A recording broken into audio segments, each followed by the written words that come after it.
Hi guys, my name is Uduak Obong Patrick. I'm a Nigerian filmmaker. It's a pretty long story. First of all, I studied theater arts and mass communication from the University of Benin. And I've always wanted to be a filmmaker. I've always wanted to tell stories. I've always been interested in that. And right after school, I had the opportunity of being mentored by the phenomenon herself, Ememi Song Misodi. I was a protege for a couple of years. I learned a lot of things under her: producing, production management, and all of that.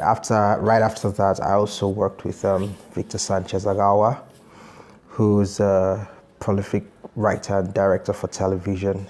And that also sort of gave me a balanced experience and balanced knowledge about film and television before I started out on my own, being a production assistant, a production manager, continuity person, script supervisor, second assistant director, props manager, first assistant director, before I started directing and producing my own projects. So I started a production company called Black Creek Pictures Limited in 2013.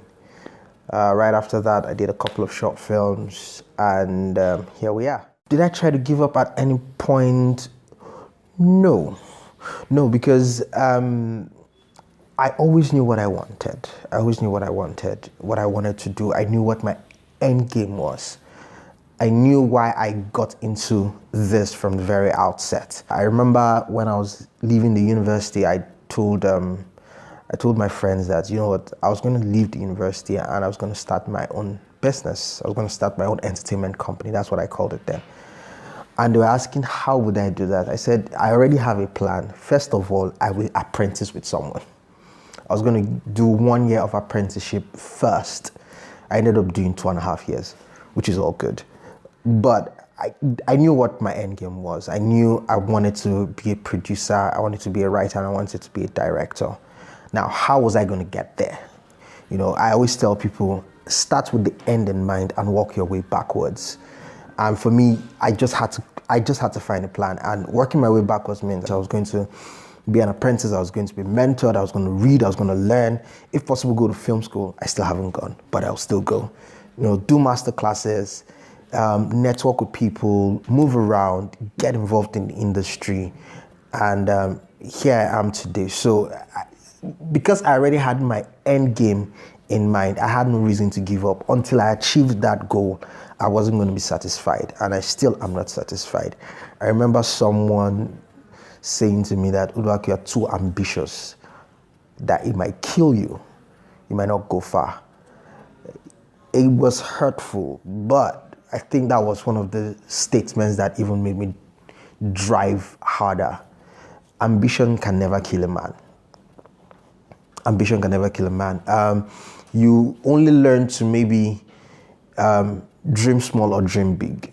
The smaller you dream, safe for you, but the bigger you dream, you are more likely to take bigger risk and get bigger results. That's how I see it. How much money I made the very first time? Actually, it was free of charge. I didn't get paid. And I was a production assistant. I didn't get paid for it. Second one, I didn't get paid for it. Third one, I didn't get paid for it. It was the fourth one I made 20,000 naira. I think for every career, there has to be that sort of rite of passage. And we live in a peculiar world and a peculiar part of the world, being Nigeria. It is who we are as Africans. You have to pay your dues. You have to sow your seeds somewhat. It's like my in-laws from the East, my Igbo brothers and sisters. When it comes to business, you have to learn, right? You have to be mentored, and they take you serve with someone for a number of years. In those years you're serving, you're not earning anything. You're helping the person make money.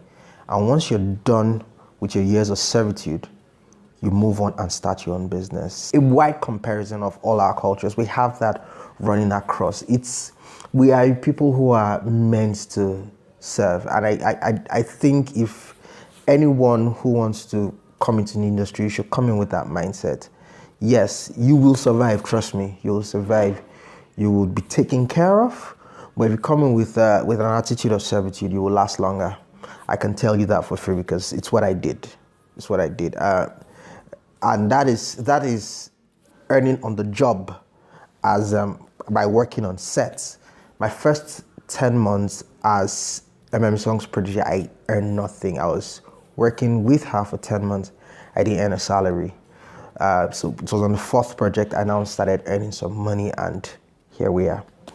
My years of apprenticeship sort of gave me a balanced experience for both film and television. So I have had the rare privilege of working on films and working on television. After Just Not Married, I haven't done any other film that has gone to the cinema, but I've done a lot of made-for-TV films.